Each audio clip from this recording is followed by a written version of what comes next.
Մեծարգո գլխավոր գերագույն հրամանատար, ազգային ժողովի մեծարգո նախագահ, հարգելի գործընկերներ, սիրելի հայրենակիցներ։ Այսօր առավոտյան հակառակորդն Արցախի ուղղությամբ սկսել է օդային եւ հրթիռային հարձակում շփման գծի ամբողջ երկայնքով։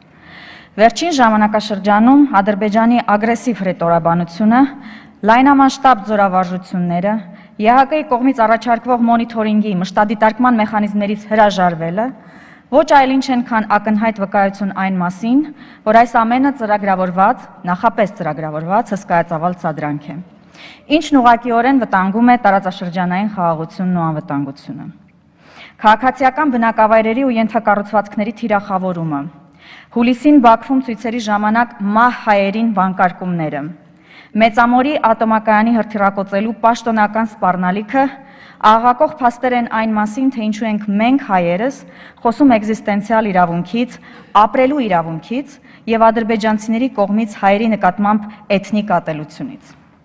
Հուլիսյան մարտերն արդեն Հայաստանի պետական սահմանին այս ամենի համատեքստում արձանագրում են, որ Ադրբեջանի համար սա ոչ միայն Իլհամ Ալիևի բռնապետական իշխանությունը պահելու աղիողորմ ճիգեր են, այլ առաջին հերթին մի ամբողջ ժողովրդի նկատմամբ, հայ ժողովրդի նկատմամբ ատելության հիմքով մահաբեր ագրեսիայի կիրառում է էթնիկ բնաջնջման փորձով, որին մեր արձագանքը միանշանակ է։ Արցախի հարցի ռազմական ճանապարհով ցանկացած փորձ հանդիպելու է ողջ հայ ժողովրդի կողմից համարժեք պատասխանի։ Հարգելի կանայք եւ մայրեր, դիմում եմ ձեզ կոչով, դիմում եմ խիզախության կոչով։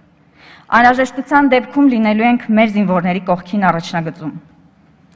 Մի անգամ չէ, որ պատմության ընթացքում ցույց ենք տվել, որ տոկուն ենք մեր հայրենիքը անառիկ պահելու եւ հաղթանակներ գրանցելու հարցում։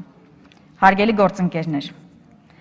քանի որ այս պահին մեզ ուշադրությամբ հետևում են նաեւ միջազգային հանրությունը, միջազգային գործընկերներն ու կառույցները, ձեր թույլտվությամբ կունենամ մեկ այլ ելույթ անգլերեն լեզվով։ Esteemed colleagues,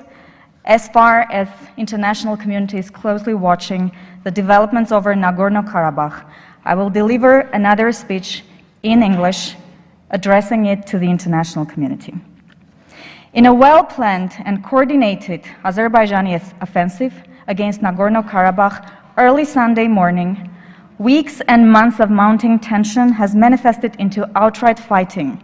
with a serious potential for expanded combat operations that would surpass the April 2016 fighting, which we call four-day war.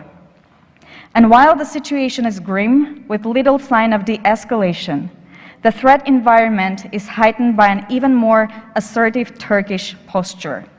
which not only encourages Azerbaijan, but also complicates the necessity for a return to diplomacy of a force of arms. After months of bellicose threats and aggressive discourse from Azerbaijani President Ilham Aliyev,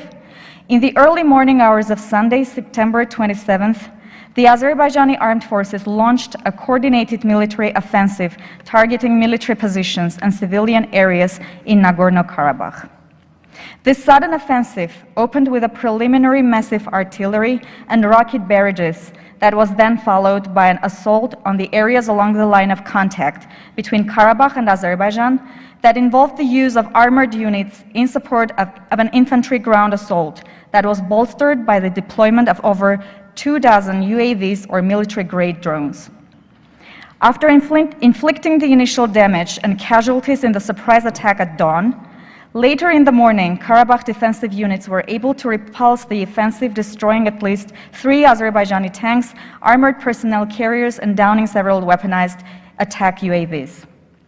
Later reports from the Armenian Ministry of Defense, which also provided video documentation of the destroyed tanks, further claimed the loss and destruction of a total of 10 Azerbaijani tanks, 15 UAVs, and most notably, the downing of 4 combat helicopters.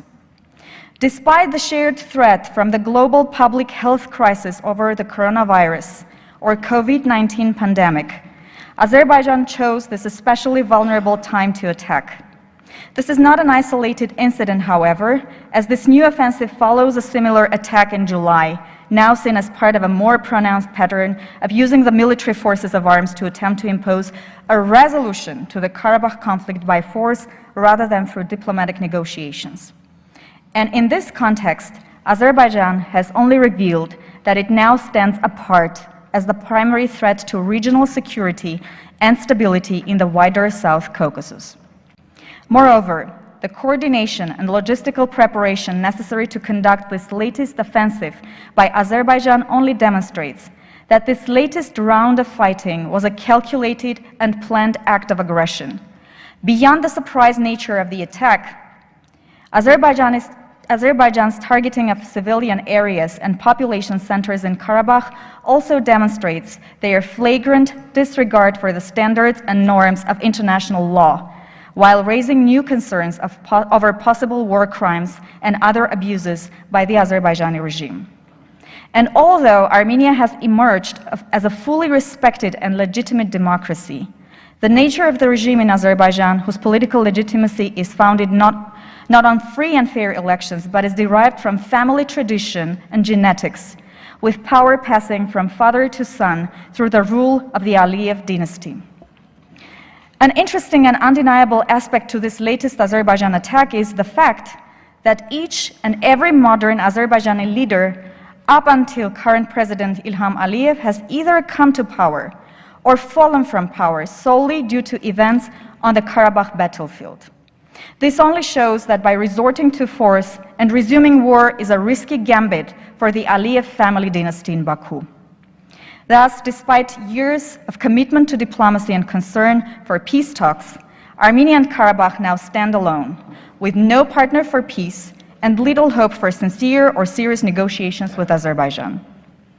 Thus, the imperative now is from a back-to-basics diplomacy, focused more on preventing renewed hostilities and pressuring Azerbaijan as the only part to the conflict that threatens and undermines a diplomatic resolution to the Karabakh conflict. Thank you. Շնորհակալություն.